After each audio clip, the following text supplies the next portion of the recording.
Esta semana, en Conversando de Política, nos preguntamos hacia dónde va la izquierda en América Latina. Vamos a partir desde Chile como una suerte de laboratorio de tensiones que atraviesa la región, dado que este es un país que acaba de pasar por un estallido social, una promesa de transformación con dos procesos constitucionales fallidos, una derrota electoral bastante contundente recientemente por la izquierda, una izquierda, además, que durante décadas ha sido presentada como un modelo institucional y tecnocrático, como un centro izquierda capaz de gobernar con crecimiento y políticas sociales, con todas las limitaciones del caso estructurales de un país como este, pero que ha terminado siendo desplazada recientemente por una derecha mucho más dura y bastante más explícita con respecto al pasado dictatorial. Entonces, para pensar hacia dónde va la izquierda, y si está a la deriva, me atrevo a decir, me acompaña Mario Pino, colega, investigador doctoral en ciencia política en la Universidad de Wisconsin-Madison.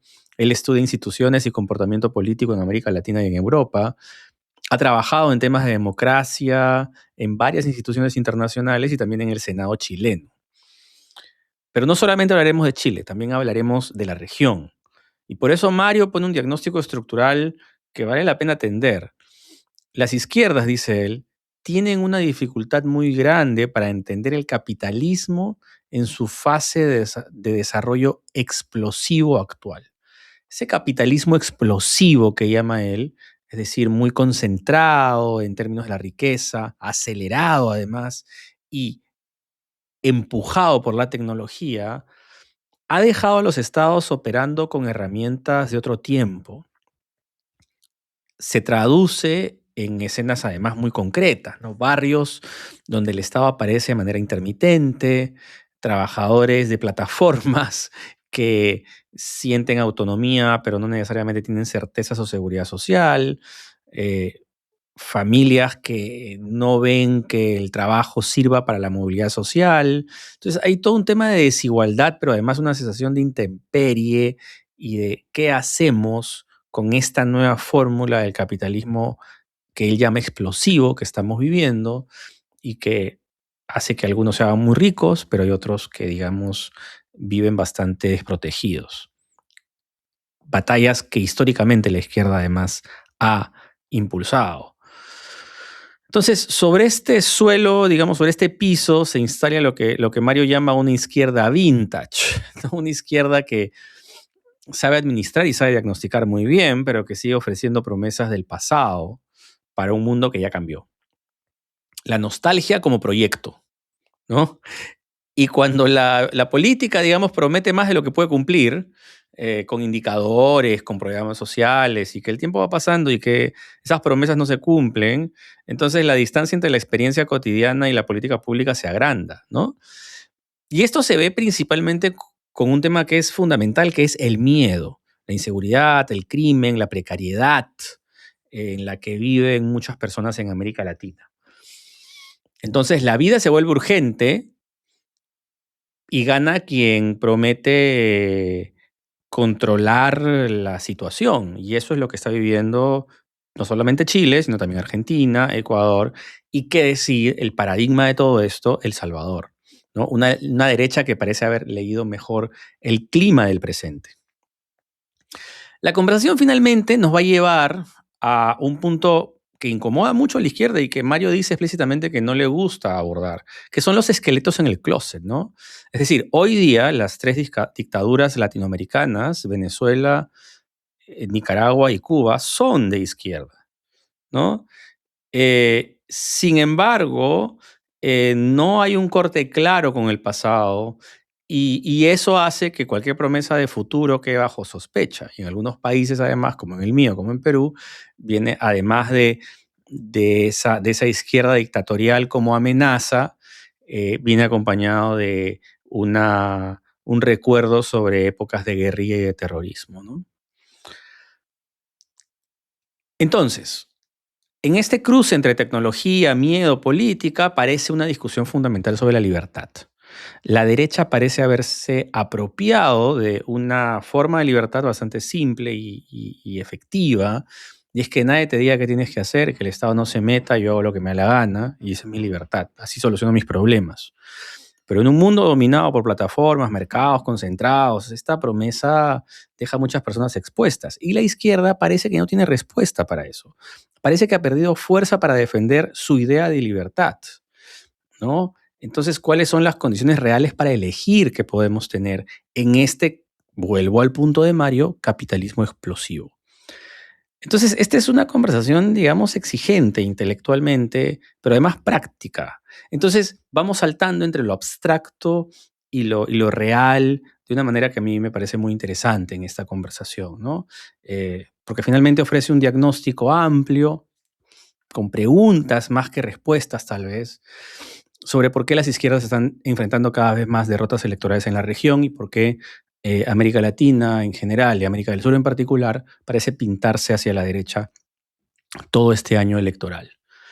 Entonces les dejo con una frase que resume bien lo que dice Mario, ¿no? El problema, dice él, no es solo que a la izquierda le falten respuestas, es que no está claro si tiene un futuro para ofrecer. Conversando de Política forma parte de la red de contenidos de Jacob Shapiro Podcast. Los invito a escuchar este episodio y a continuar la conversación.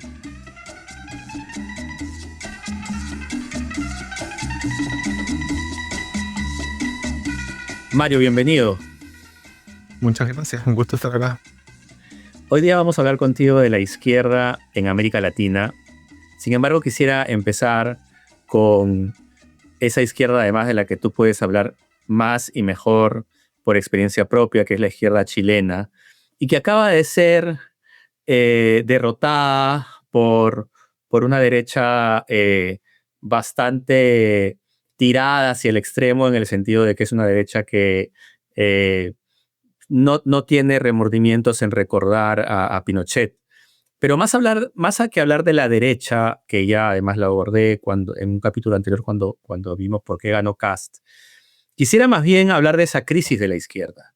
Es decir, ¿qué ha pasado con la izquierda chilena, que en algún momento era como un referente en América Latina de una izquierda tecnocrática, de una izquierda capaz de mantener, de sostener crecimiento y desarrollo, de dar bienestar a sus ciudadanos con todas las limitaciones que podemos discutir sobre el modelo?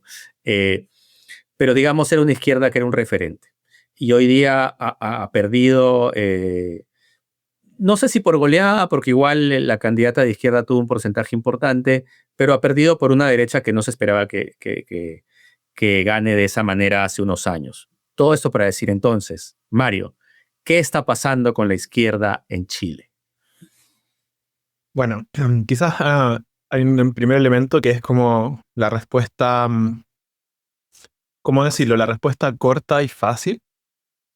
Y la respuesta corta y fácil, o sea, yo creo que cuando uno habla de la izquierda en Chile hay dos grupos, quizás tres, pero hay dos grupos principales que son, está todo lo que alguna vez fue la Concertación, que es es una centro-izquierda, que fue la gestora de la transición de varios gobiernos de transición a la democracia, y después tuvo como quizás la última expresión los últimos dos gobiernos de Michelle Bachelet, que bueno, se incorporó al final del Partido Comunista y fue llamado a nueva mayoría. Pero quiero partir por esa izquierda, porque... Hay otra. porque ¿Por qué hay otra, me dices? O sea, hay otra, claro. Y quiero partir por esa porque creo que es importante recordar aquí por qué nace el movimiento estudiantil. Y esa, o sea, la izquierda del Partido Socialista, del PPD, que ya veremos que tuvo un rol muy importante y mucho más importante del que quizá en un primer momento pensó el Frente Amplio, era una izquierda que estaba con serios problemas de renovación de cuadros hacia, digamos, el 2010, que es cuando estuvo el movimiento estudiantil. Entonces, era una izquierda que si bien tenía mucha capacidad técnica, sabía cómo administrar el Estado, tenía muy poco recambio. Esa era la trayectoria de esa izquierda en ese momento. Y después está el Frente Amplio, junto con el Partido Comunista, pero el Frente Amplio nació al alero del movimiento estudiantil. ¿esa es la otra izquierda? Esa es la otra izquierda. Ok. Em, con una crítica muy fuerte al lucro. En ese Chile del 2010, si no podías pagar salud privada, la salud pública era muy compleja. si no podías pagar colegios privados o semiprivados, era muy difícil que llegaras a buenas universidades. O sea, era un Chile que todavía estaba viendo fuerte el legado de la constitución de Pinochet y de los más o menos intentos que hizo la centroizquierda de poder, hay algún libro que se llama Neoliberalismo con rostro humano, de poder darle un poquito más de humanidad a ese entramado institucional. Entonces, ¿por qué traigo esto? Te diré la respuesta que yo creo que es más interesante y más profunda. Claro. Tenías una centroizquierda que venía a la baja en términos de renovación de cuadros, de ideas nuevas, tenía grandes próceres, pero no tenía líderes como más jóvenes que pudieran aportar algo nuevo. Poca penetración territorial, el PS y el PPD, que son los dos grandes partidos de esa coalición. La democracia cristiana ya venía en declive. Em, Tienen poca inserción territorial, tienen algunos bastiones en algunos lugares, pero digamos no son partidos que uno puede decir de masas, que logra sacar gente a la calle. Ya se había iniciado un proceso de burocratización, o sea, muchos cuadros en el Estado, pocos cuadros fuera del Estado. Y después tienes esta otra izquierda que es el Frente Amplio, que nació de las movilizaciones estudiantiles, que nació por no encontrar un espacio en el Partido Socialista o en el PPD. Y que, bueno, después de las movilizaciones estudiantiles nos miramos mucho y dijimos hay que construir algo que no esté, o sea, tenemos que armar algo por fuera. Y tuvimos mucho éxito inicial, teníamos... Por fuera de ese centro izquierda que, por lo que te entiendo, no solamente no es que no tenía cuadros, sino que no permitía que esos cuadros se integren al modelo. Exactamente, o sea, si quieres, lo puedo poner de una forma muy coloquial. Eh, Tenías que llevarle a alguien el maletín 20 años para poder tener voz, digamos, con propiedad en esos partidos. Todo esto o sea, voy a hacer muchos matices al respecto de esto porque creo que fueron partidos que tuvieron un rol muy importante y como salvaron al gobierno de Gabriel Boric en algún momento, pero em, esa era la situación y se crea esto otro por fuera de esos partidos, pero siempre con la vocación y el sentido de urgencia de, bueno, tenemos que disputar institucionalmente porque no podemos restarnos como de la disputa política institucional si queremos hacer cambios. Nace el Frente Amplio, que originalmente eran varios partidos, no voy a entrar a ese detalle, creo que no es el núcleo de la conversación. Y después de varios periodos con algunos diputados en el Parlamento, en el Congreso, finalmente en 2017, en una elección muy reñida, sacamos un tercer lugar muy cerca de pasar a la segunda vuelta. Y con Gabriel Boric, que fue un candidato muy inesperado, logramos finalmente llegar a la presidencia. ¿Qué problemas, de nuevo, siguiendo esta respuesta corta, digamos, qué problemas tiene esta izquierda? Bueno, no tenía los suficientes cuadros para poder administrar el Estado y faltaba experiencia. Le faltaba lo que sí tenía la otra. Exactamente. Tenía una inserción territorial que nosotros llamamos muy de aire, o sea, muy redes sociales, pero poco despliegue territorial con presencia permanente, enraizada. Y es una izquierda que con el Estado, una izquierda nueva que con el Estado se burocratizó rápidamente. Y la mayoría de los cuadros pasaron a ser parte de los cuadros del Estado, entonces te quedas con poco movimiento social, que nosotros sabemos, por ejemplo, que en Uruguay un componente del éxito del Frente Amplio, digamos, su duración en el tiempo ha sido que precisamente está siempre esta tensión entre los que son los burócratas versus lo que es el movimiento Frente Amplista más amplio. Y, y entonces son izquierdas que llegaron titubeando con algunos problemas a hacer gobierno. Y en condiciones muy particulares, después de un estallido social en Chile. Pero ¿por qué digo que esa es la respuesta corta? Porque para mí esa respuesta es corta en el sentido de que no explica mucho de lo que está pasando a nivel global con la izquierda y tampoco da muchas luces sobre por dónde puede ir el futuro de esta izquierda. Tanto la concertación o los partidos que la integraban como esta nueva izquierda del Frente Amplio. Y el gran titular con el que quiero partir es que mi impresión es que estas izquierdas tienen una dificultad muy grande para entender el capitalismo en su fase de desarrollo explosiva actual.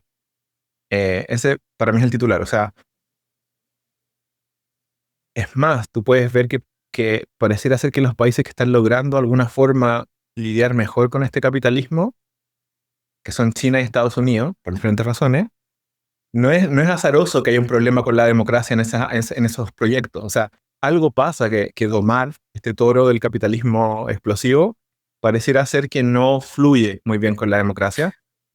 Permíteme un paso atrás para poder entender tu concepto en profundidad. Antes que expliques por qué la izquierda no puede domar este animal, ¿por qué no me explicas o nos explicas el animal? Es decir, ¿a qué te refieres tú con este capitalismo que adjetivas como explosivo?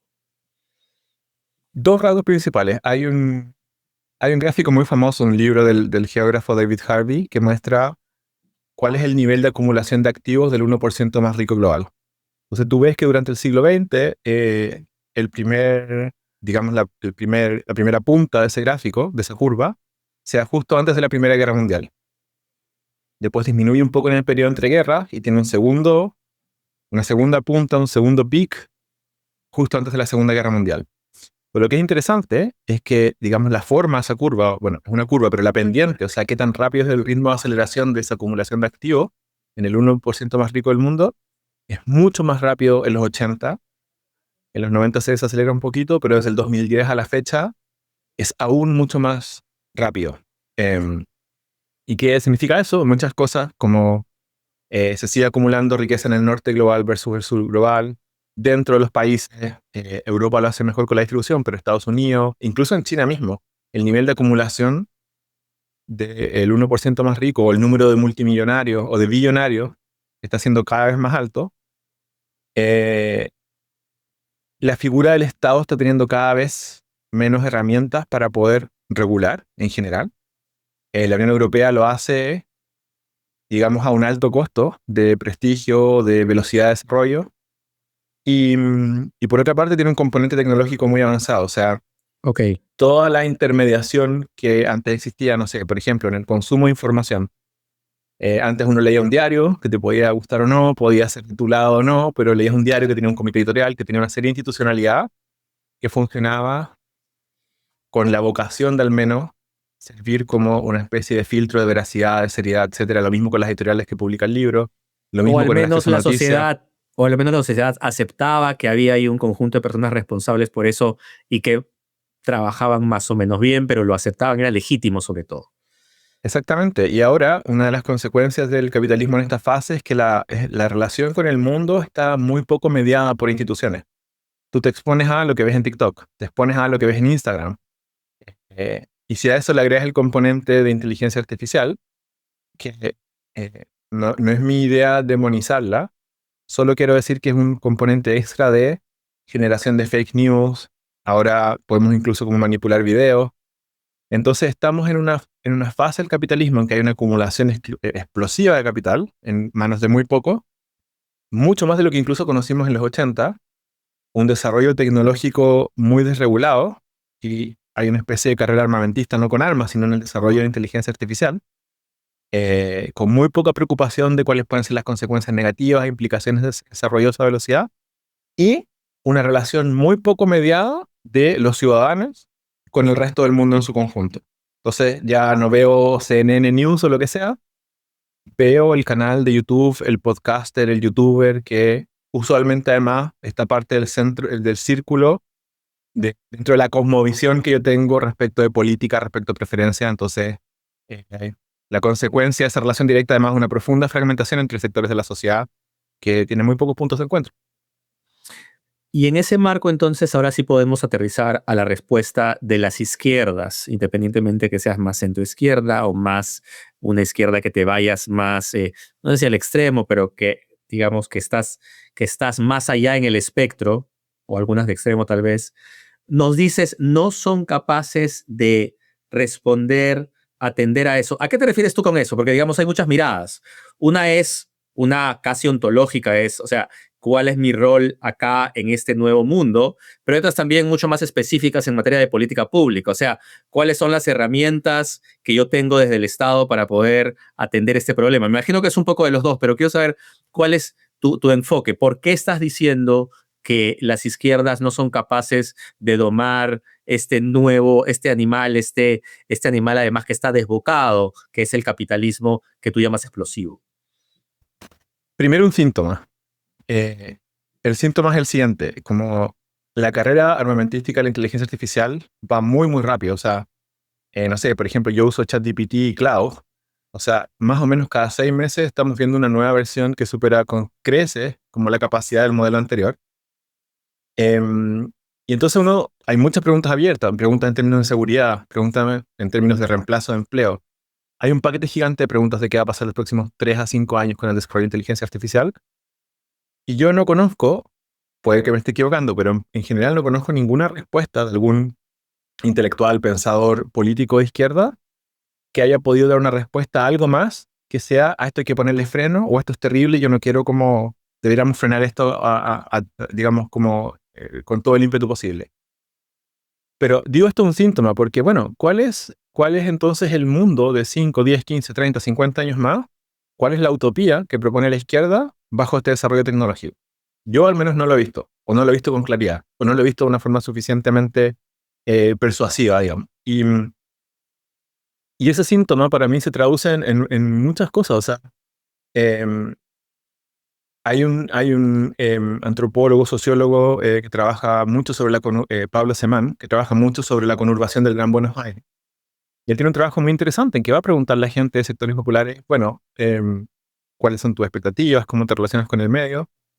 Y la respuesta en los últimos años es, bueno, yo hago Rappi, hago Uber, ergo se definen como emprendedores, Ajá.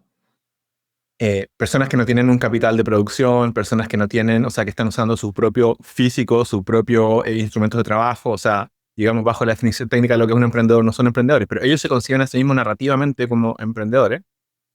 Y entonces te dan el discurso de, bueno, yo no estoy mejor porque el Estado, que regula, me está poniendo cortapisas para que yo pueda despegar en mis intentos de emprendimiento. Y eso es súper complejo porque te habla de la desaparición de la izquierda en algunas zonas de sectores populares, y esto no es solo en Argentina, pero también los intentos que ha hecho la izquierda de combatir, por ejemplo, algunas de esas plataformas de aplicación, se limitan simplemente a ponerle cortapisas, a tratar un poco de negociar algunos beneficios sociales a cambio de cierta cantidad de horas de trabajo. Pero para mí la gran pregunta es, bueno, pero ¿cuál es la respuesta entonces de la izquierda a este modelo donde pareciera haber una serie de aplicaciones descentralizadas, donde la gente puede conseguirse como, digamos, que trabaja en los ritmos y tiempos que ellos quieren? Cuando tú ves como el nivel de ingreso por cantidad de hora trabajada es bajísimo, pero la apariencia de que si tú puedes estar arriba de un auto manejando un día y medio entero, eh, en teoría te da una libertad de la que no disfrutas en un trabajo normal. Entonces, cuando digo que la izquierda no está entendiendo ni tiene propuestas para esta fase del desarrollo del capitalismo, eh, creo que en eso se queda corta. Y después podemos hablar de las consecuencias en políticas públicas, en narrativa, en cómo convence a gente, como cuál es la forma de tu movimiento político, pero creo que está en un momento muy, muy complejo. Y sin Per- ni siquiera hemos hablado de seguridad.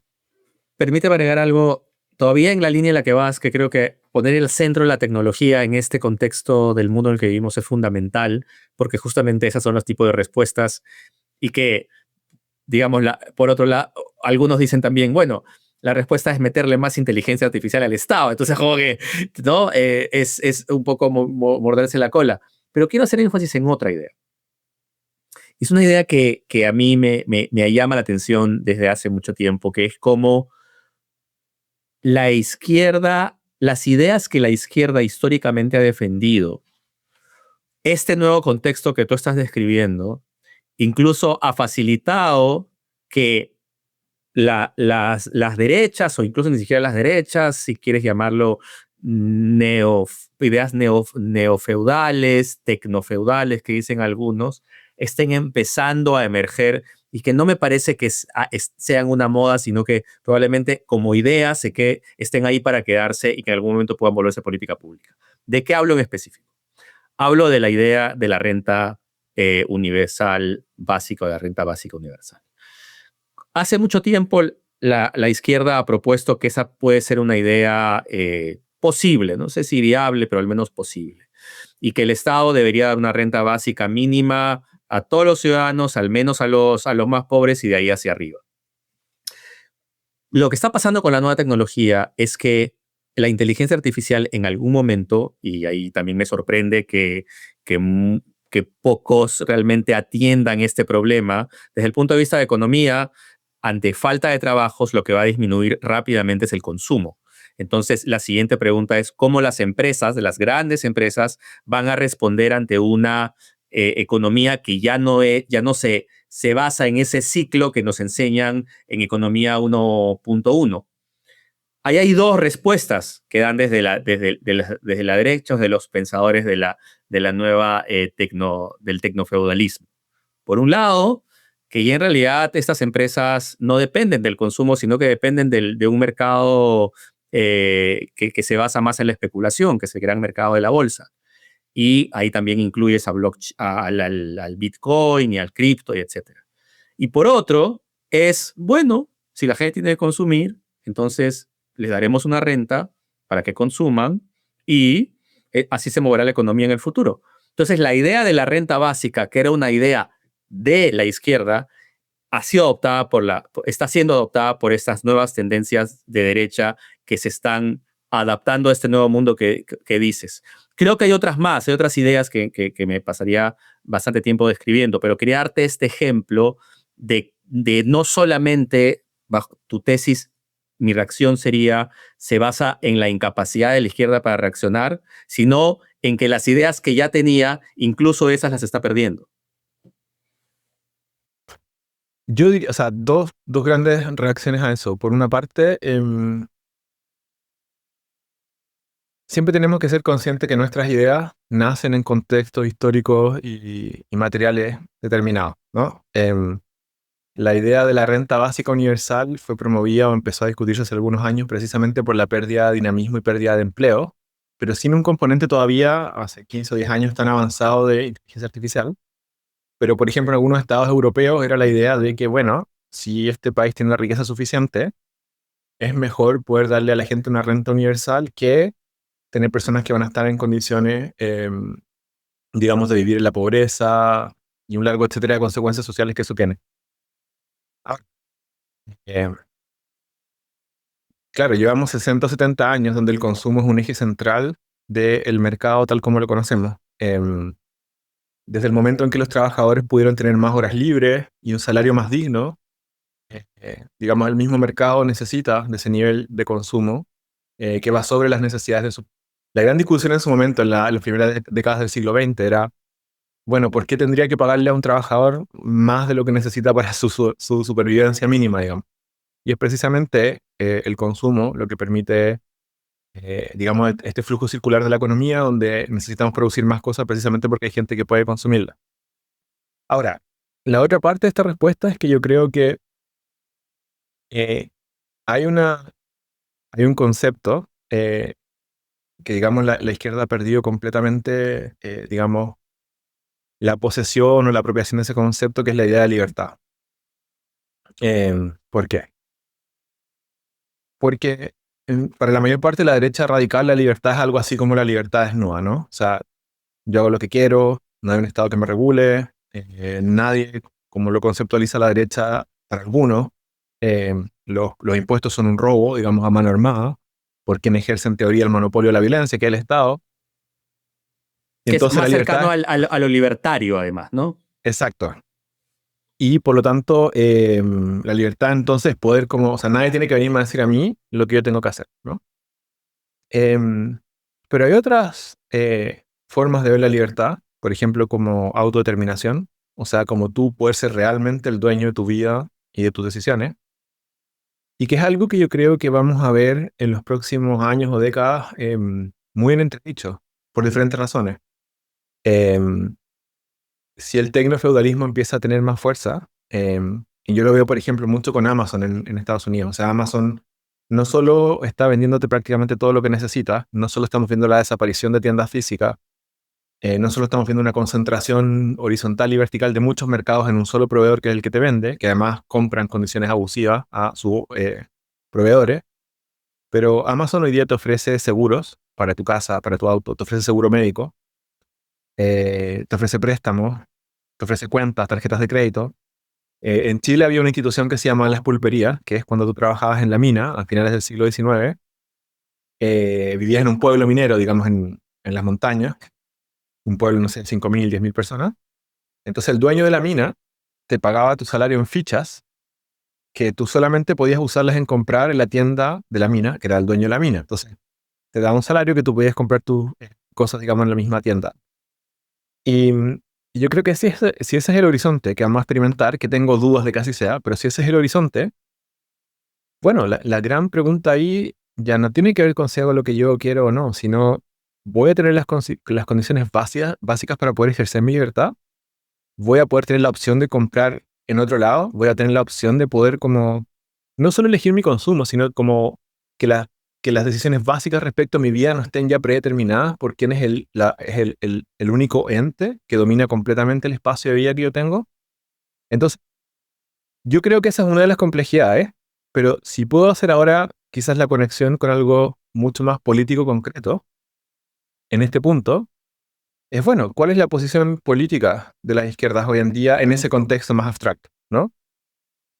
Y yo creo que el gran problema, y por esto estoy hablando incluso de las izquierdas más tradicionales o de las izquierdas más nuevas, la posición en que se encuentra la izquierda es extremadamente precaria, por la siguiente razón.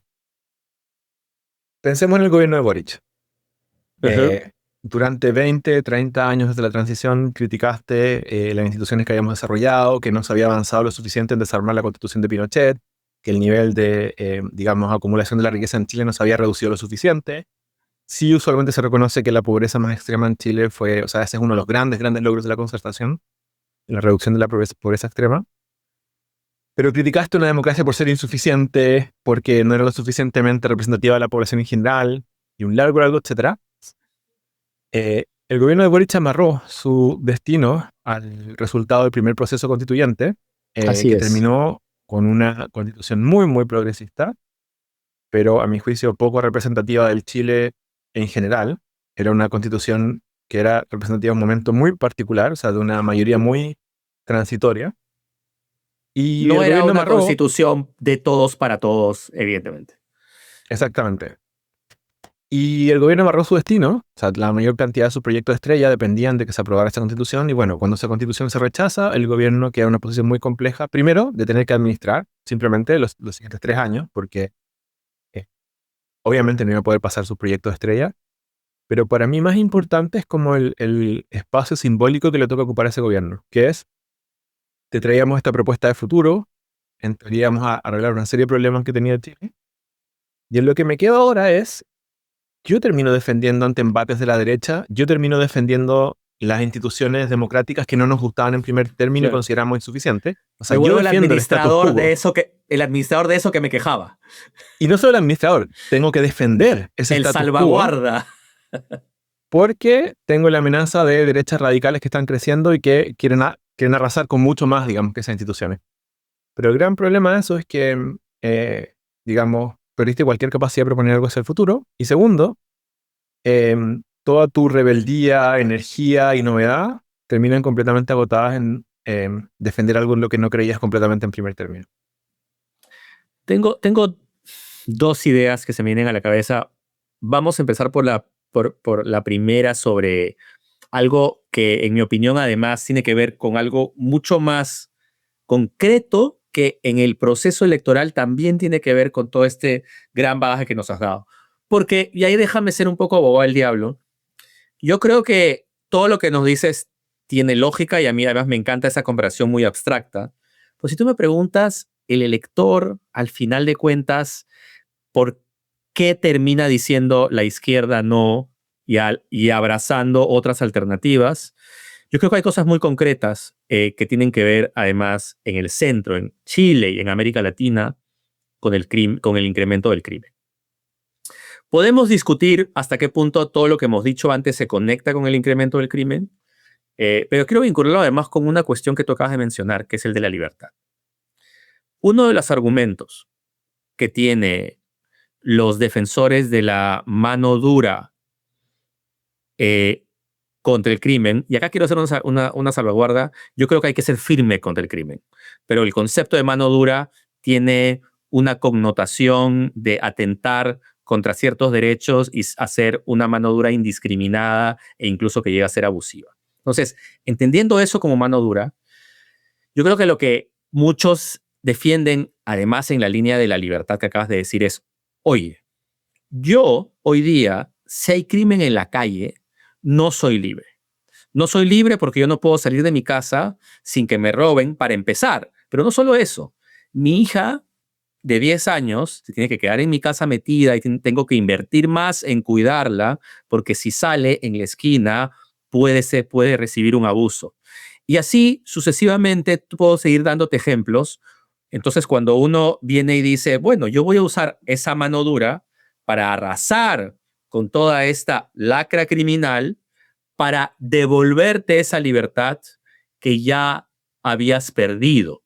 Y creo que si tú me preguntas, ese es el gran logro que tiene Bukele en El Salvador, que Bukele le dice a la gente, yo estoy haciendo muchas cosas que a ti no te gustan, pero hoy día todos ustedes son más libres de lo que eran hace 3, 4, 5 años.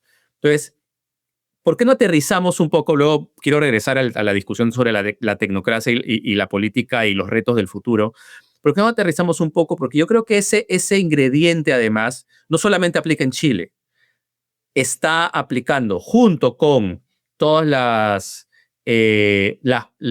todos los padecimientos post-pandemia en términos de economía, juntos, el crimen más la precariedad económica, están diciendo, oye, vámonos a la alternativa del quién es más pragmático, porque esta izquierda me está ofreciendo, en buen peruano, diríamos, unas buenas pajas mentales que en realidad no se concretan nunca.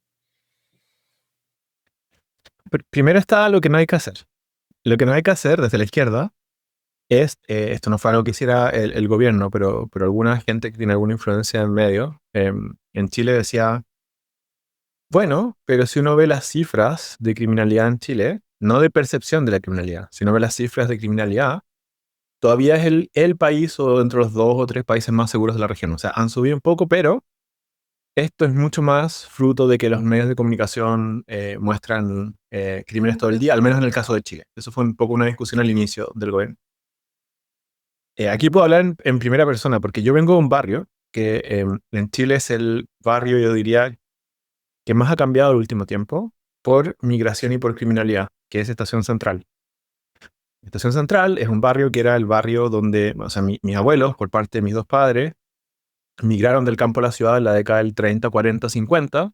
Y Estación Central es donde llegaba la línea del tren y se generaban asentamientos más o menos regulares de toda esa gente que estaba migrando del campo a la ciudad en la mitad del siglo XX. Cuando yo era joven, ya no lo soy tanto, cuando estaba en el colegio, por ejemplo. Ahora eres un adulto menor. Gracias. Cuando estaban en el colegio, era una zona con problemas de pobreza, con problemas de acceso a algunos servicios. Es una zona que está bien al centro de la ciudad, entonces no es que esté como en un radio suburbano. Habían barrios más o menos peligrosos, pero, o sea, te puedo decir, nunca vi a alguien con un arma. Creo que ni siquiera blanca. Estás hablando del lugar donde tú creciste, o sea, estás recordando tu infancia. Exactamente, como habían barrios peligrosos en los que tenía que andar con cuidado de noche, pero lo peor que te podía pasar es que alguien te robara la billetera, digamos.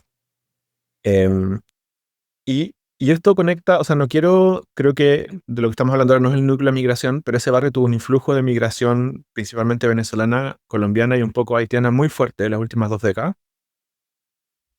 Y sabemos cómo es muy fácil condenar a los migrantes por la inseguridad, y no hay nada que diste más de lo que quiero decir, pero sí ese barrio hoy día es un barrio bastante peligroso. O sea, mis amigos de infancia que todavía viven allí, o sea, hay una calle que se llama Toro Mazote, que es donde siempre han habido varios locales comerciales, una intersección bien con mucho movimiento de la ciudad. Y es como sí, o sea, hay asesinatos, digamos, a veces es difícil recoger la basura, todos los departamentos, casas, bajaron mucho de valor.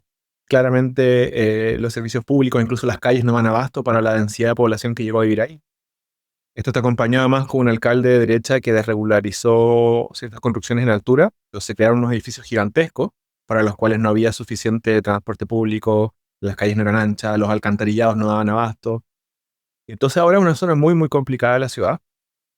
Y digo esto porque, claro, si uno ve a nivel agregado, quizás las cifras de criminalidad en Chile no han aumentado tanto, pero sí aumentaron. Pero lo más importante, por una parte, aumentaron los delitos violentos. O sea, cierto tipo de delitos que nunca habíamos visto en Chile empezaron a ocurrir. Eso es clave, que no habían visto y por lo tanto el cambio se siente más radical. Absolutamente. Descuartizamiento, secuestro. Wow. Eso nunca había, o sea, quizás alguna vez había un caso así, pero emblemático, como de la prensa el cual recordaban 10 años después como ese caso del asesinato a tal persona, pero no se había vuelto un problema del día a día para ciertos grupos, en ciertos lugares. Entonces, sí, todo para decirme que efectivamente la gente sentía que el crimen estaba aumentando en la calle. Exactamente. Eso es una parte. O sea, mucha mayor frecuencia de crímenes muy violentos y sí ha aumentado el crimen, especialmente en algunos sectores de la ciudad de modo bien considerable. El que más afecta a la clase media y alta son los portonazos, que es cuando te quitan tu vehículo en la puerta de tu casa, pero hay muchos otros que están pasando. Y acá quiero traer a colación, obviamente no puedo decir quién, pero recuerdo un alto funcionario de la Unión Europea, conectado con algunos servicios de inteligencia, que en 2019, para el estallido, en una conversación me dice: mira, yo estoy desesperado, me decía esta persona, porque he contactado en su momento a la presidenta Bachelet, después al presidente Piñera, en diferentes momentos. Tenemos muy claro que hay carteles que operan en Sudamérica que tienen 3 países objetivos. Uno es Uruguay, porque es una puerta, digamos, de salida directa hacia África y Europa. Y el otro es Chile. ¿Y por qué son lugares estratégicos? Pues son lugares que tienen relativamente algún importante nivel de consumo en el contexto latinoamericano, entonces también puede haber un mercado propio ahí, pero sobre todo porque tienen policías, tanto policía, digamos, común y corriente, como policía de investigaciones. O sea, en Chile los detectives se llaman policía de investigaciones, y su inteligencia están completamente no preparadas para enfrentar el crimen organizado al nivel que va a entrar a esos países. Y él decía: estamos desesperados porque estamos avisando y no vemos que haya un sentido de urgencia en esto que está pasando. Y es así como dentro de todo el flujo migratorio que llegó a Chile, o sea, mi discurso siempre es: por cada, no sé, 10.000 personas que entre, quizás entraba una persona de un cartel. Pero así ese fue como era uno durísimo. uno durísimo. Y así es como entraron células del Tren de Aragua, que se establecieron primero en ciudades del norte, después en ciudades de otras partes del país. Y así es también como, especialmente en algunas ciudades del norte, era muy cómodo de Santiago decir como: estamos bien, estamos seguros.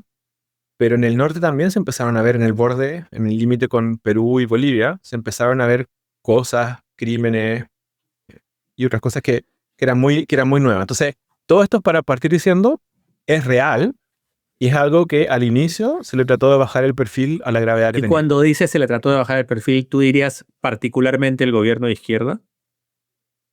Yo diría que probablemente el momento más álgido fue durante el primer momento, o sea, el término del gobierno de Piñera y el inicio del gobierno de Boric.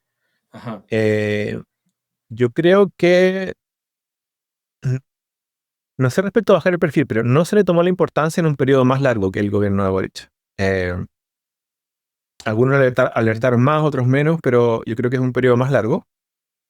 Pero sí creo que al inicio del gobierno de Boric hubo una reacción de cómo sobrecuantificar cuánto esto podía hacer la prensa y cuánto podían ser delitos reales.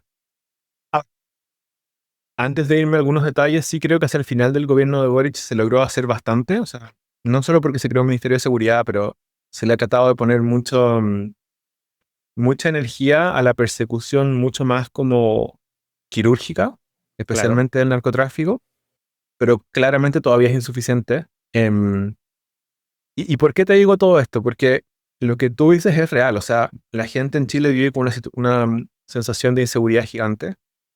Efectivamente, crecieron mucho los delitos violentos.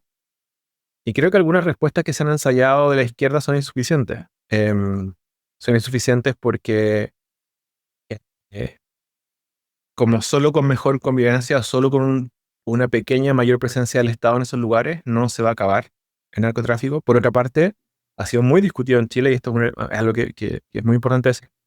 Ha sido muy discutido en Chile la idea de levantar el secreto bancario, que por ejemplo en Estados Unidos fue algo que se hizo después del 9/11, o sea, después del atentado a las Torres Gemelas, para perseguir el terrorismo. Bajaron mucho los estándares de lo que se requería para poder entrar a cuenta y ver cómo dónde estaban transfiriendo dinero, etcétera. Sí quiero decir que en Chile ha sido la derecha la más reticente a poder dar ese paso, que es fundamental, porque si tú sigues el dinero, sabes cómo de dónde Claro, está viniendo y hacia dónde está follow the yendo. money. Follow the money. Pero más allá de ese punto en particular, sí está pasando algo a nivel de los barrios que es bien grave. Te voy a dar un ejemplo y quiero acá de nuevo, ahora volvemos a un nivel más de abstracción. La figura del hijo de narco está siendo una figura muy relevante en los sectores populares y especialmente en los colegios. ¿Por qué? Porque el hijo del narco en los colegios en Chile, en los colegios especialmente públicos y de zonas más pobres, es el único que tiene acceso a ciertos bienes de consumo. O sea, es el que anda con iPhone, es el que anda con zapatillas de no La sé qué ropa de marca. marca, claro. Y Eh, cuando va creciendo tal vez tiene automóvil antes que los demás. Absolutamente, y no cualquier automóvil. Eh, entonces, hay, digamos, antes de volver a la discusión más concreta de seguridad, pero también hay un fenómeno que creo que, al menos en Chile, tiene dos razones. Hay una cuestión respecto como del consumo conspicuo, que creo que tampoco se le ha tomado el peso suficiente. ¿Por qué digo esto? En Chile la criminalidad, no sé, en la década de 60, 70, incluso 80, incluso 90, era una criminalidad o de subsistencia o para mejorar un poco tu calidad de vida, pero no era una criminalidad que tenía como causa subyacente en parte el consumo. Ahora hay una criminalidad en que alguien quiere robar porque no está conforme con vivir con el sueldo mínimo y tener, no sé, unas zapatillas normales. Como hay una criminalidad que está como guiada por esa aspiración de tener cosas de consumo. Hay una criminalidad aspiracional. Exactamente, y creo que en la figura del hijo del narco se resume mucho eso. O sea, el efecto que tiene esa figura sobre sus pares, que no tienen acceso a ese tipo de bienes, que lo ven como una especie de modelo a seguir, es algo muy fuerte y por supuesto que no es algo fácil digamos, no hay medidas que puedas tomar contra eso directamente, pero sí hay un elemento que creo que no hemos sido completamente capaces de dilucidar como los problemas de nuevo, que esta fase del capitalismo explosiva tiene, por ejemplo, respecto al consumo. Y en Chile además había siempre un freno, que era como este catolicismo muy enraizado en sectores populares, donde la austeridad era un valor, pero ese catolicismo está desapareciendo. O sea, si tú ves las cifras de cuánta gente es católica en Chile hoy, en los últimos 15 años se ha reducido muchísimo. Entonces, están esos elementos y yo creo que ahora podemos hablar un poco más bueno, qué hace la izquierda respecto del problema de la seguridad. Sí, sí, sí. Déjame además a este problema de qué hace la izquierda deschilenizar un poco, porque creo que es un problema que está pasando en todos los países con diferente medida, en diferentes tiempos y dependiendo del contexto. Pero digamos, si tú me preguntas, mi tesis es que por dos promesas incumplidas de la izquierda, y particularmente la izquierda tecnocrática, pero no solamente. Uno es la incapacidad de realmente aumentar significativamente el bienestar, que es una promesa que ha venido dando durante mucho tiempo y además que la vende tecnocráticamente, ¿no? Ya vamos a subir a tales niveles de indicadores e indicadores que nunca llegan a ese nivel, ¿no? Entonces hay y que son todas esas cosas que aprendemos en las escuelas de política pública que somos muy buenos para proyectar, pero muy malos para implementar, ¿no? Y por otro lado, esta promesa de reducción del crimen que bajo la idea de que la prevención basta, ¿no? Y que solamente, digamos, haciendo prevención vamos a poder reducir el crimen cuando, en realidad, para reducir el crimen, la prevención funciona a mediano plazo para que no aumente, pero hay medidas muy concretas y muy firmes y quirúrgicas, además, como dijiste, que uno debe hacer para que se reduzcan. Entonces, en ese contexto en el cual muchas tecnocracias, algunas también de derecha, pero sobre todo de izquierda, han venido prometiendo eso durante mucho tiempo y no han sido capaces de implementarlo, las derechas están tomando ese lugar. Esto es fundamental porque además, porque este año va a ser un año en el cual tal vez la derecha se consolide como nunca en América Latina. Tienes que en Chile ganó una derecha mucho más al extremo de lo que había ganado en los últimos 20 años, porque digamos, venía la alternancia, lo que sorprende es, digamos, cuando los extremos empiezan a colarse en esa alternancia, ¿no? Entonces, por un lado es una derecha bastante más radical de lo que había en Chile. Tienes en Bolivia, digamos, no gana una derecha, tienes un centro, pero tienes que cualquier cosa al lado del MAS sales de la derecha, ¿no? Entonces tienes algo mucho más a la derecha de lo que había. En Costa Perú, Rica. Costa Rica acaba de tener a la derecha, ni qué decir Honduras, donde además ha recibido el apoyo de Donald Trump, Milei en Argentina, pero quiero hacer el énfasis además en América del Sur, si Colombia y Perú ganan este año, la derecha gana este año las elecciones en Perú y en Colombia, tú tienes todo el Pacífico alineado hacia la derecha, si le sumas Ecuador, ¿no? Venezuela en este momento está, digamos, podemos discutir hasta qué punto está controlada por Estados Unidos. Argentina, Paraguay está a la derecha, Uruguay, que es un outlier en América Latina, y Brasil también viene con esa posibilidad. Brasil que se puede unir a eso o aislarse de América Latina. Todo esto para decir, este año quizás tenemos una derechización de América Latina que no se ha visto en muchos años. Nos guste o no nos guste, es un hecho, esa posibilidad, y lo más importante, supone que la izquierda justamente tiene que reinventarse. Entonces, ahí viene mi pregunta. Entonces, si tienes que todos se están yendo hacia la derecha y que no me parece que es solamente por la virtud de la derecha, sino también por las fallas de la izquierda, ¿qué es lo que debería hacer la izquierda? Y ahí es donde quiero enganchar con lo que tú decías. ¿A dónde va la izquierda en América Latina entonces? ¿Cuál es la salida? Bueno, creo que el avance de las derechas algo tiene de mérito propio, sin duda, pero creo que la izquierda, y si incluso quieres ponerlo de forma más amplia, los progresismos, tienen un problema, o sea, creo que hoy por hoy viene un doble problema.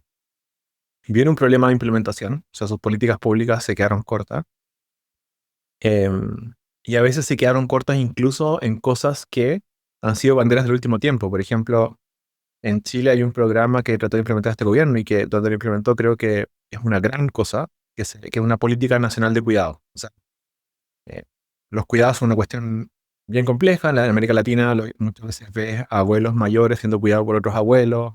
No hay una capacidad del Estado de poder hacerse cargo de eso. Pero claro, es un poco un piloto, logró funcionar bien, pero no deja de ser insuficiente en su magnitud. Pero el gran problema, a mi juicio, es que no es solo un problema de implementación, que por cierto lo es, pero incluso es más profundo, es un problema de imaginación. O sea, que si tú hablas, por ejemplo, hoy día con la concertación en Chile, con los miembros de la concertación que estuvieron parte en este gobierno, como la gran utopía es volver a las políticas públicas de la concertación. Volver al pasado. Volver al pasado. Si tú le preguntas a la gente de izquierda más nueva, te logran enunciar como algunas cosas, ideas de cosas que le gustarían que pasaran, pero sin densidad y sin un plan de implementación claro. Entonces,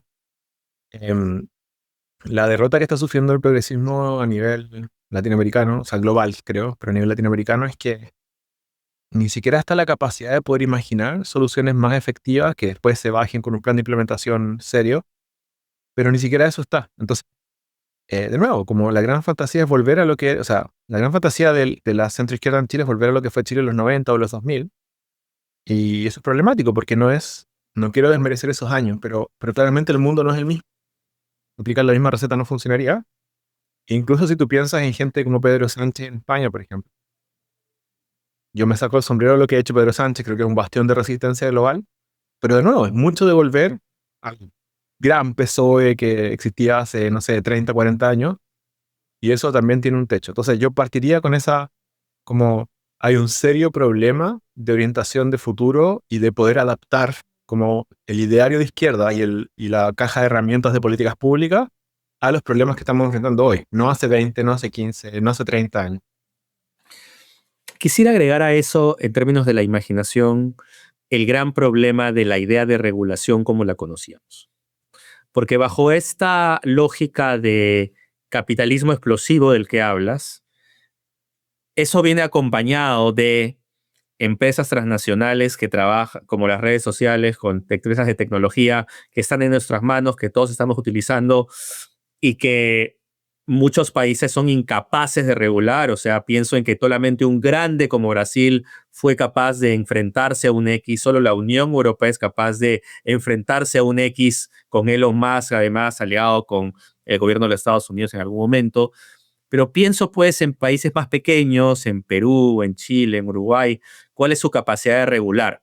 Y cuando hablamos de capacidad de regular, yo lo hablo de dos maneras. Por un lado, la capacidad real del enforcement, de hacerlo ocurrir, y por otro lado, lo que tú dices, ok, pero ¿cómo regulo y qué regulo? ¿No? Es decir, ¿qué realmente es lo que tengo que hacer más allá de decir, oye, córtalo? ¿No? La finura del regular no para cortar las alas, sino para podar, ¿no? Entonces creo que la idea de regulación nos hace pensar también en que el Estado hoy día es mucho más débil como concepto, además, social de lo que era hace 30 años, por el gran poder económico que existe, por el gran avance tecnológico que a veces el Estado no logra ponerse al día, y porque además todavía el Estado no tiene las instituciones, y me refiero a instituciones, tanto los organismos como las reglas de juego suficientes para poder enfrentarlo. Entonces lo que tienes al final es que, ok,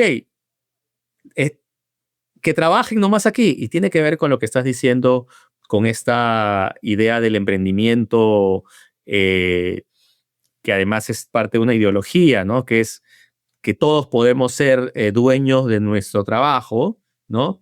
Pero que a la vez tiene que ver con que son grandes startups que vienen, se montan, y como son transnacionales y aparecen con nuevas formas de ejercer la economía, como eso que en algún momento se llamaba la economía del compartir, pero que al final de cuentas Airbnb, Uber, Rappi terminan generando, así como muchos beneficios de empleo para gente que no tenía otra opción, también a la vez generan muchos problemas sociales, mucha presión frente al Estado, mucha presión frente a la ciudadanía, que el Estado, y particularmente ahora hablemos de las izquierdas, y me sumo a lo que dices, no solamente no puede resolver, sino tiene idea cómo resolver. Bueno, no quiero ser tan catastrofista, pero yo pondría la pregunta que tú me haces como en 3 niveles de abstracción distintos. Y sin ni siquiera pensar todavía en el rol ahí de los partidos políticos o de la política. El nivel más grande de abstracción es que creo que hay está habiendo una gran pugna entre lo privado y lo público. Incluso como conceptos, incluso como cuál es el valor de lo público. Como hay mucha gente a la que le preguntas hoy día y ve como a lo público como algo negativo.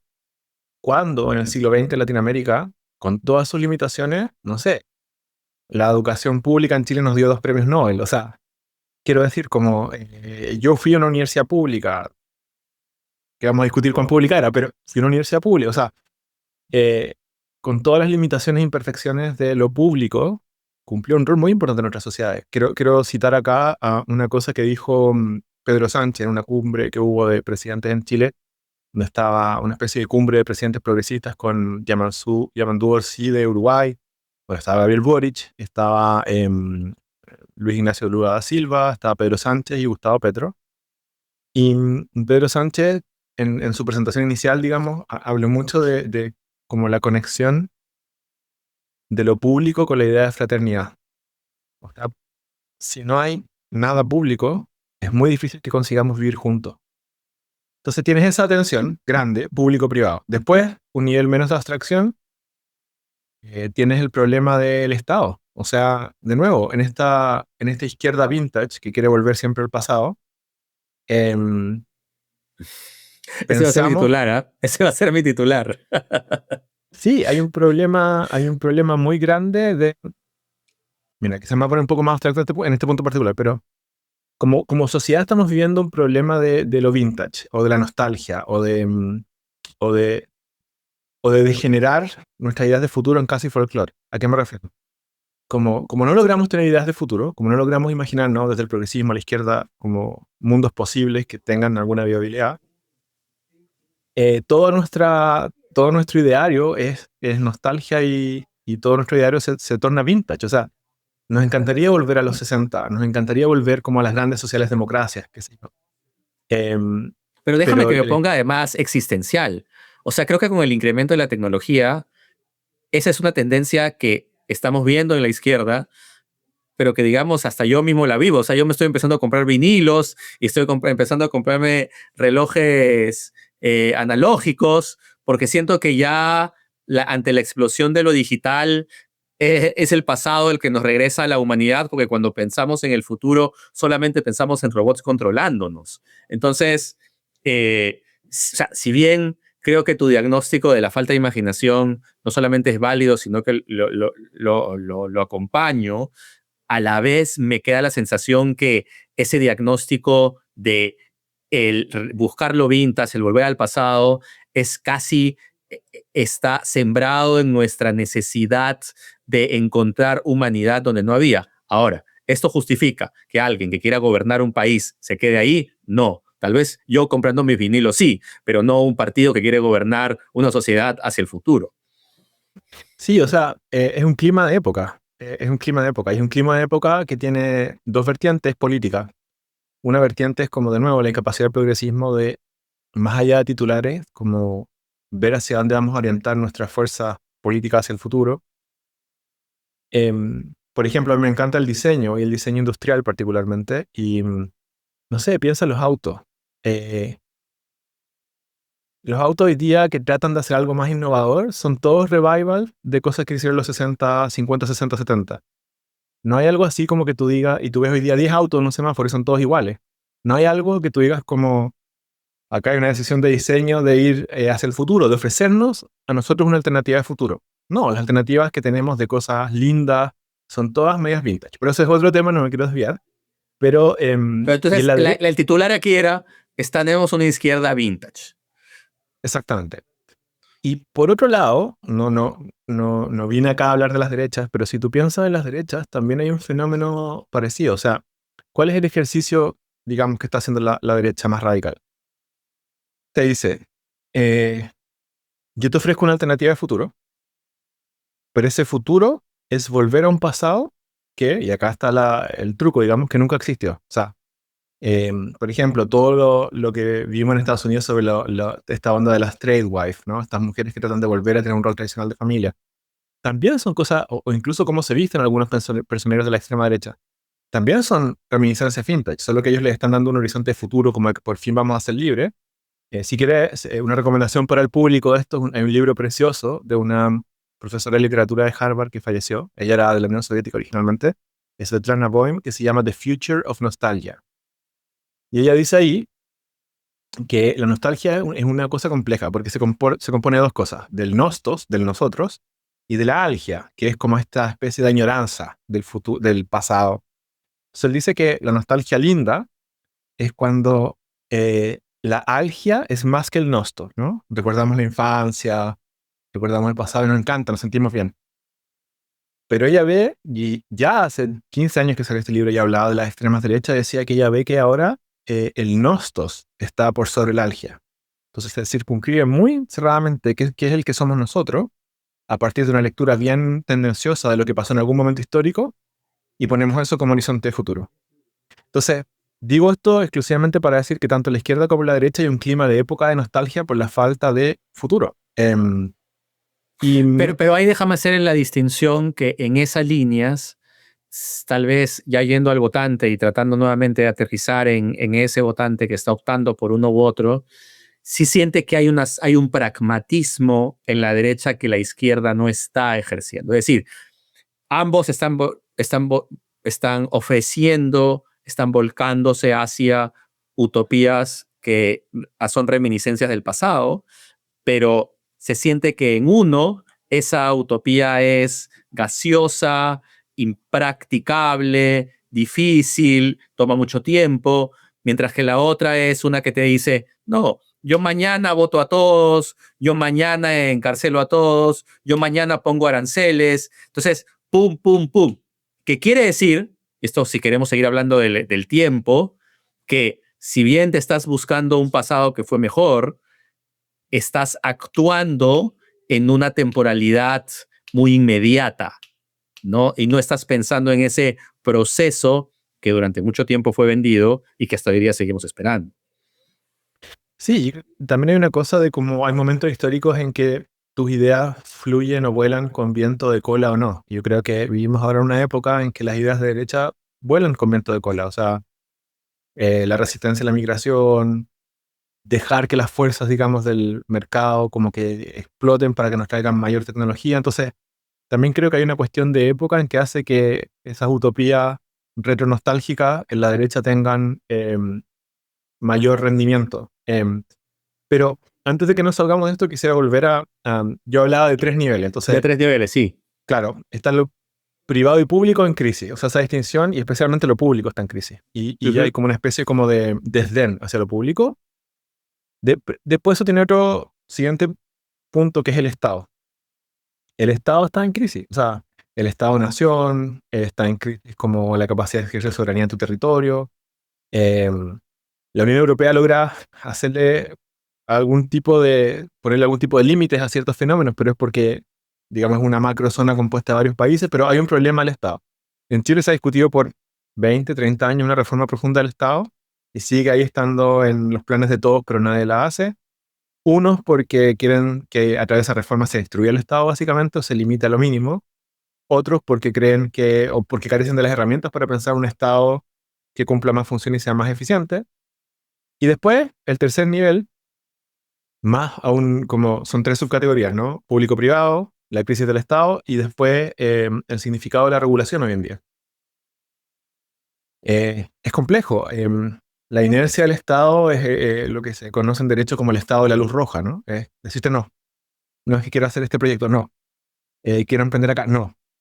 Em, y claro, hay algunos ensayos, por ejemplo, de empezar a explorar un estado más de la luz verde, o sea, tratar de alinear intereses, pero todavía es muy poco claro cuál debería ser el rol de la regulación en los siguientes 20, 30 años.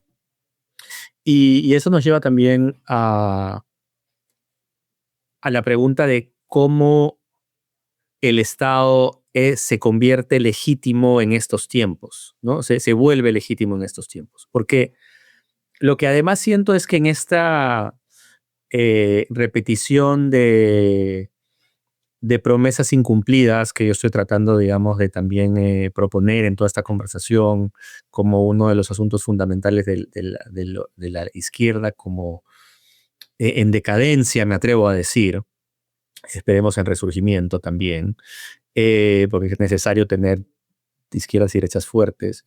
Pero en esto yo lo que siento es que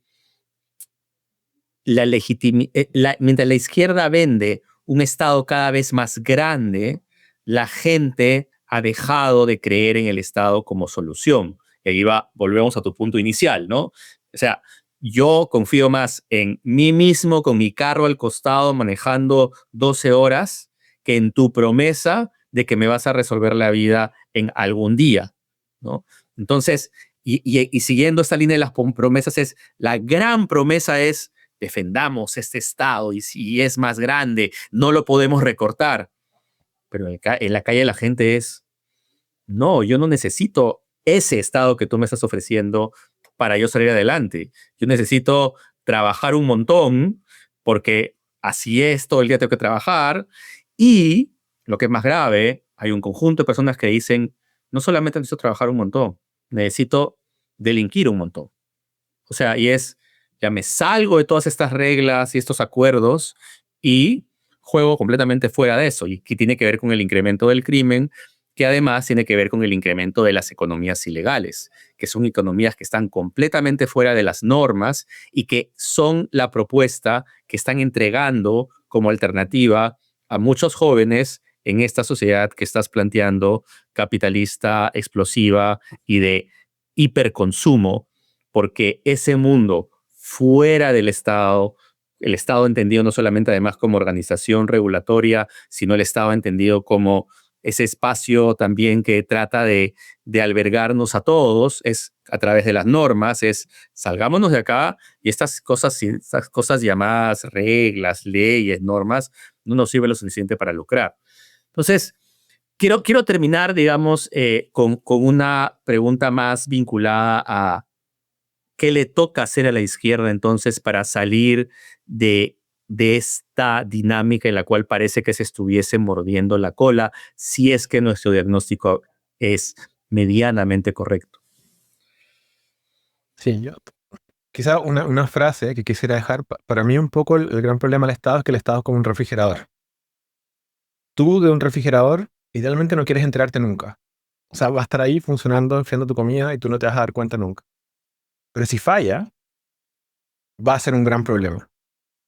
Y yo creo que ese es el gran problema de los estados, especialmente de Latinoamérica. Cumplen algunas funciones más o menos, no enfrían lo suficiente la comida, a lo mejor no hacen hielo también, pero todavía cumplen algunas funciones. Y el problema es que si esos estados desaparecen, nunca van a desaparecer por completo, pero si se reducen a su expresión mínima, la gente sí los va a notar. Entonces ese es un primer elemento, como ese es el problema o la complejidad del estado.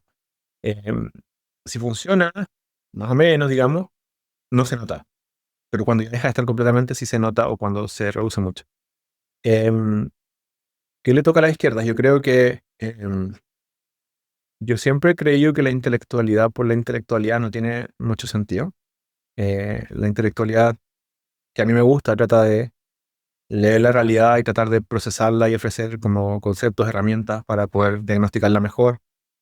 Y en el mejor de los casos ofrecer algún bosquejo de línea de acción hacia el futuro. Yo creo que la izquierda tiene un problema de crisis intelectual bien profunda.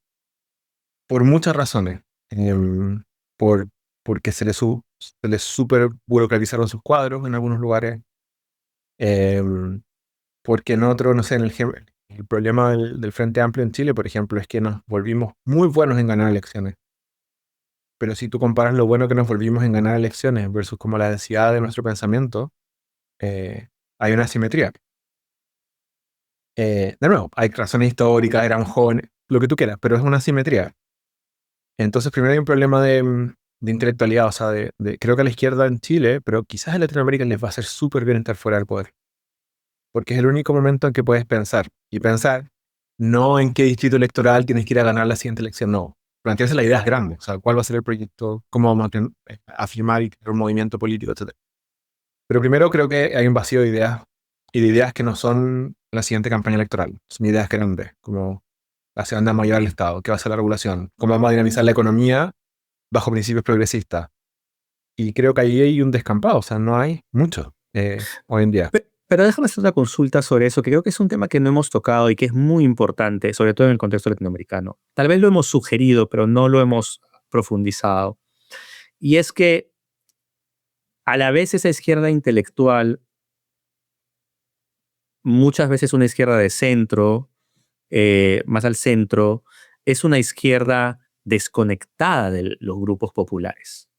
Entonces lo que tienes es una izquierda que se dedica a reflexionar cómo debe ser la sociedad y a estar en comités y en reuniones, haciendo planes y pensando la inteligencia artificial, pero mientras tanto tienes a la gente que no hace política o incluso organizaciones de base que sí hacen política, que no están siendo escuchadas por esta intelectualidad pensante. Entonces, tal vez esto me ayuda también un poco a desafiar lo mismo que estás diciendo, es decir, sí, tal vez es tiempo para pensar, pero si va a seguir desconectándose, si estás de acuerdo con mi diagnóstico, que tenemos una izquierda, sobre todo una centroizquierda, desconectada de los grupos sociales y de las grandes masas sociales, que además están siendo ganadas por la derecha. Siempre la izquierda se puede juntar a tomar su matcha latte en un Starbucks en el barrio alto de una capital y lo van a pasar muy bien. Mientras forman dos partidos más. Exacto. Pero yo creo que una tarea de intelectualidad seria con vocación política no es escribir un paper. Yo soy parte de la academia, o sea, no hay nada malo con escribir un paper, pero acá no se trata de escribir un paper, no se trata de... La izquierda tiene que salir de su zona de confort, que son las clases medias altas educadas. Primero. Si no sale de esa zona de confort, tiene poco futuro. Pero ¿es la izquierda o una izquierda dirigente en particular? Para ver si estamos caricaturizando. No me queda claro eso. Y ayúdame ahí. Es decir, ¿realmente podemos decir la izquierda está en esta torre de marfil, la izquierda, o es una izquierda que además ha acumulado mucho poder y muchos espacios de decisión? Yo creo que hay diferentes izquierdas. O sea, por ejemplo, el Partido Comunista de Chile sigue teniendo, te diría que es uno de los pocos partidos que todavía tiene inserción territorial real en algunos barrios de la ciudad, de Santiago, y en algunas zonas del resto de Chile. Pero, pero te diría que en general, o sea, si tú ves los resultados de las votaciones, en general, la izquierda y centroizquierda tiene buen rendimiento en barrios de clase media, media alta educada. Esos son los barrios donde gana hoy por hoy, con En mayor Chile, grado de certeza, en Chile. ¿no? En Perú, la izquierda está ganando también el sur del Perú, que es muy andino, tiene su propia naturaleza, que en realidad no necesariamente es porque son pro izquierda, pero también, sino porque son en contra del statu quo, ¿no? Después hay una segunda cuestión que nosotros tuvimos un candidato en Chile que salió tercero, que es Parisi, que yo creo que esa va a ser la gran amenaza del futuro, Parisi, en Chile, que es un candidato populista, desideologizado, pero Parisi tiene una gracia, y este es lo que creo que tiene que ser un aprendizaje de la izquierda. Parisi quiere a la gente tal como es como una especie de populista que ama al pueblo tal como es. Un Entonces, populista querendón. un populista querendón, entonces, eh, no quiero poner palabras en la boca de Parisi, pero yo creo que Parisi sí pudiera decir algo así como, y de repente está bien tirarle un piropo a una mujer en la calle. De repente está bien que si tú te gustan los autos, andes con un auto que contamina un montón, porque si eso es lo que tú quieres, está bien. Como él no te va a juzgar. No, o sea, no Yo creo tiene que, un aura moral que sí tiene la izquierda. exactamente, yo creo que la izquierda tiene que encontrar formas de sin abandonar sus ideales, no estarle diciendo a la gente todo el rato, pero usted no es suficientemente ecologista, pero usted no es suficientemente feminista, pero usted no es suficientemente lo que... em, y un tercer elemento que creo que es importante es que la izquierda no entra a los sectores populares porque no tiene respuesta que dar a las personas de sectores populares. Eh, ¿Qué tiene que ver con la imaginación que decías? Exactamente, esto es como para volver al inicio, pero si yo voy a un sector popular en Chile hoy día y te voy a decir, pero es que yo voy a traer un colegio público y la persona te va a decir, ¿y qué? Si el 90% de los colegios públicos no funcionan. No, pero es que yo te voy a traer un hospital público. Bueno, ya teníamos otro y estoy Sí. caricaturizando un poco el punto. Creo que No, hay pero sí, instituciones, ¿y cuándo lo vas a terminar de construir? o sea, creo que hay cosas valiosísimas de lo público y en Chile no sé, como los servicios de asistencia de salud primaria son de verdad una cosa maravillosa para el nivel de desarrollo del país y así muchas otras cosas, pero no sé si les quiere tener una promesa tan clara de qué podría hacer y segundo, cómo lo podría hacer en un plazo de tiempo razonable. Y mientras esos tres factores convivan juntos, o sea, no estar presente en sectores, digamos, populares, no tener enraizamiento concreto, no tener como ideas de futuro que no sean refrito de cosas que hicimos en el pasado. Y mientras sigamos retando a la gente de que no son lo suficientemente hombres o mujeres nuevas, va a estar muy complejo que logramos como volver a tener la fuerza electoral suficiente para algo. Una idea o una pregunta final antes de cerrar. Que yo sé que esto podría abrir todo un episodio nuevo, pero hace un momento comentaste de una reunión que hubo entre progresismos en Chile, en la cual estuvo Pedro Sánchez, además entiendo que estuvo Lula, con Boric, eh, y mencionaste también otros presidentes como el Uruguay, y presumo que más. Entonces, ¿cómo ves esa idea, además de la integración de las izquierdas en América Latina, en este contexto que ya hemos hablado tanto en espacio como en tiempo, ¿no? Bueno, ese encuentro de esos diferentes presidentes progresistas ocurrió durante el año pasado, en 2025. Creo que fue algo así como julio, si no me equivoco. Y, y el punto es que era una cumbre, obviamente, con una agenda más amplia que esto, pero el núcleo era la democracia, y era la defensa de la democracia. O sea, esa era la agenda. ¿Qué van a hacer estos 5 países unidos y estos 5 líderes en el fondo para defender la democracia? Entonces terminó con una serie de acuerdos, digamos, más a nivel de Estado, como en el rol de gobierno, pero en lo que me compete a mí hubo un festival que la sociedad civil montó en paralelo a esa cumbre, pero también bajo la idea de cómo, bueno, qué está pasando con la democracia hoy. Participaron creo que 100 y algo instituciones de la sociedad civil de Latinoamérica. Y, y por ejemplo, algunas conclusiones que salieron ahí, hubo una constatación de esta falta de desarrollo de un ideario, pero también de una matriz de políticas públicas de izquierda, fue una de las prioridades. Y, y otra importante fue la falta como de políticas públicas con orientación de futuro que pudieran ser no solamente una cuestión que funciona en lo que entrega, sino que un claro sello de que esto es algo que sectores progresistas o de izquierda están impulsando. A partir de eso, algunos acuerdos entre estos países, algunas medidas, pero la más importante es que se declaró empezar un proceso de creación de una red internacional de pensamiento progresista y básicamente defensa de la democracia. Ese grupo se reunió después durante la Asamblea General de las Naciones Unidas en Nueva York, como una reunión paralela, un poco para coordinar estos esfuerzos. Y creo que lo importante ahí es que sí está este reconocimiento de la urgencia de que las ideas que el mundo progresista y la izquierda tenía se están quedando cortas. ¿En qué se va a traducir eso? Esta red se va a lanzar, digamos, como un bombo de platillos en España el próximo año. Pero, de nuevo, queda la gran interrogante, bueno, ¿cuál es el sentido de urgencia y cómo puede operar esto en el futuro? Pero déjame plantear algo. Yo quería que sea la última pregunta, pero no me deja que sea la última pregunta, porque hay algo que no hemos abordado y que si no decimos esto, creo que podremos ser criticados para siempre. Y es que las tres grandes dictaduras que hoy existen en América Latina son dictaduras de izquierda. Estamos hablando de Venezuela, estamos hablando de Nicaragua, estamos hablando de Cuba. Y entonces, estas dictaduras además han llevado a sus países a la catástrofe, ¿no? O sea, además de ser brutalmente represivas, son dictaduras que han corroído la sociedad y han corroído la economía. Y eso además genera que hay en muchos países un pánico natural por que sus países terminan siendo capturados por este tipo de izquierdas. Y en ese foro del que estás hablando, yo quiero saber qué tipo de apreciación hay hacia estos. Porque claro, tú me puedes decir, Boric, yo acepto, Boric es alguien que siempre ha sido muy vocal respecto a las dictaduras. Pero cuando las papas quemaban en Venezuela, fuera de Boric, Lula y Petro, bien calladitos se quedaron cuando tuvieron la gran oportunidad de ejercer una mediación para que las elecciones en Venezuela no sean robadas, al menos de esa manera tan grosera.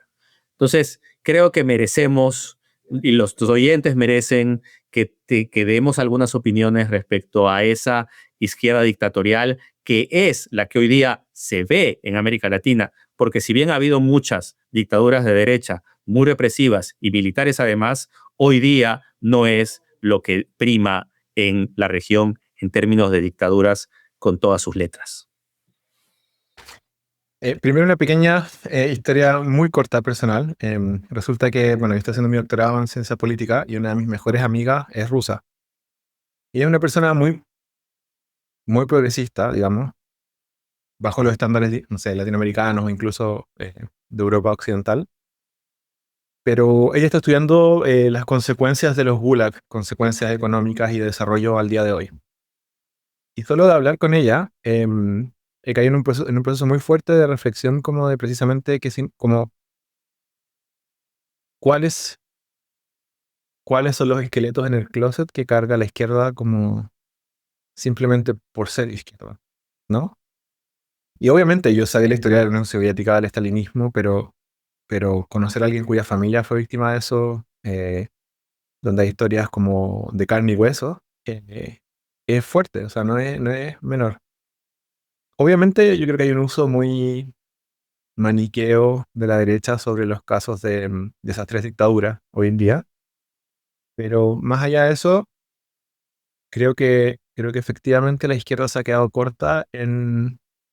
Algunos van a llamar esto revisionismo, pero yo diría que es más como hacerse cargo de al menos la izquierda tiene muchos componentes en su pensamiento y en su historia y realmente no todos tienen como esa impronta autoritaria. Pero creo que muchas veces justificamos por las dinámicas propias de la Guerra Fría y de otros elementos como el no hacernos cargo de la historia eh, de la izquierda y lo que pasó primero en la Unión Soviética, lo que pasó en otros lugares como en Camboya, lo que está pasando ahora en Venezuela, lo que pasó con Ortega, eh, lo que pasa en Cuba. O sea, yo sé que a lo mejor una declaración de principios de este tipo no signifique mucho, pero, pero precisamente creo que ese gran problema de lo vintage también están conectados con que toda esa parte autoritaria y de resultados como terribles para las diferentes sociedades donde ocurrió de la izquierda, Eh, por una parte es un poco de tabú, por otra parte es algo de lo que renegamos, pero no nos ha sido suficiente para poder negar esas cosas hoy día. Sí debo decir que en el caso de Lula y de otros, también hay una serie de cosas como que pasaron en los 70 y los 80 en Latinoamérica que les hace mucho más difícil poder desligarse. O sea, mucha gente que fue perseguida políticamente por la izquierda de Latinoamérica encontró refugio en Cuba. Por la derecha, que fue perseguida por la perdón, que fue derecha. perseguida por la derecha. Mucha de esa gente de izquierda tiene vínculos como personales y afectivos con espacios de izquierda que le dieron como protección y entonces creo que en esos casos no es tan fácil desvincularse y simplemente indicar a Cuba como la dictadura que es, sí, fueron quienes te acogieron cuando estaba siendo perseguido. O sea, creo que eso es algo importante decir. Pero más allá de eso, creo que el problema de nuevo de lo vintage es que no hemos logrado que esas experiencias nefastas de la izquierda en su historia sean algo más que un tabú, que algo que justificamos y no algo que precisamente nos dé una orientación de qué es lo que no deberíamos hacer hacia el futuro. Y sí, es un problema gravísimo, pero de nuevo, yo creo que es un problema gravísimo porque para alguna gente no quiere ver el problema, pero para otras porque también en una época muy difícil de Latinoamérica fueron esos lugares los que les dieron cobijo, entonces ahora no es tan fácil tampoco, digamos, darle la espalda a quien en un momento muy delicado te ayudó, etcétera. Entonces creo que hay un componente de eso en, en nuestra región. Mario, ¿cuál sería tu frase final o tu idea final para compartir con mi tía, que le encanta el programa, pero que no necesariamente está familiarizada con muchos de esos tecnicismos de los que hablamos, que simplemente en un lenguaje más plano, más simple, quisiera que le digas cuál es la idea principal que se debería llevar de esta conversación? Qué buena pregunta. Diría que dos titulares. Uno bien conectado a la conversación y otro menos conectado. Voy a partir por el menos conectado. Mi gran invitación a esta época concreta, 2026, que estamos viviendo, es a la prudencia política. Estamos viendo una época de mucho eslogan que están tratando de maximalizar muchas ideas, formas de enfrentar problemas como la criminalidad, etcétera. Y yo creo que es súper complejo porque hay un sentido de urgencia de resolver cosas aquí y ahora. Pero creo que un muy humilde complejo, un muy humilde consejo es tratar de dar un paso atrás y ver, bueno, esta persona me está ofreciendo esto. Si yo llevo esto hasta el extremo, ¿qué país tendría? ¿Me gusta eso o no? Ok, entonces tomo una decisión. Pero creo que es muy fácil hoy subirse a la ola de apoyos de cosas que, cuando veamos los resultados a largo plazo, eh, pueden ser bien escalofriantes. Muy corto, ejemplo, la mano dura. La mano dura, en el caso de Bukele, hace muy poco salieron una entrevista a algunos jefes de maras que salieron del país y que dicen abiertamente que esto fue un acuerdo de ciertas organizaciones criminales con el gobierno para pacificar el país. Que uno puede decir, si se transparenta eso, a lo mejor incluso uno podría estar de acuerdo, pero eso, entonces se protegieron a sus dirigentes, sacaron del país y se pacificó todo lo que había hacia abajo, a través de la mano durísima. Pero la mano dura en Colombia y en México significó que si yo traigo esta arma más grande, si yo mando militares como más avanzados, los carteles van a armarse con armas más avanzadas y a ejercer más violencia. Entonces, ojo, o sea, no digo que tenga una solución mágica, pero lo que pasó en esos dos países es que a más mano dura, más violencia. Entonces, primero, Veamos, prudencia. prudencia. Y lo segundo es que yo creo que hay que hacer un ejercicio muy fuerte de tratar de mirar hacia el futuro. Yo sé que esto, eso es lo que te dice cualquier libro de autoayuda, pero lo digo muy en serio. O sea, ¿cuál va a ser el país que vamos a tener en 5 o 10 años si perdemos 10% de los puestos de trabajo? ¿Cuál va a ser el país que tenemos en 5 o 10 años si yo desregulo completamente la protección ambiental de algunas cosas? Por otra parte, ¿qué es el país que tenemos en 5 o 10 años si, no sé, voy a decirlo de una forma caricaturesca, la izquierda no se preocupa de realmente hacer crecer la economía? O sea, creo que estamos todavía, porque nacimos en el siglo XX la mayoría de nosotros, pero estamos todavía pensando que el mundo se ve y funciona como en el año 2000, 2010, y creo que en los próximos 5 o 10 años las cosas van a cambiar a un ritmo súper acelerado, y que mi consejo sería que incluso a la persona más de a pie, ojalá eso no le tome por sorpresa. Gracias, Mario. Creo que esto ha sido una gran conversación, muy rica y me deja con muchas ideas. Un buen abrazo. Muchas gracias por invitarme. Bueno.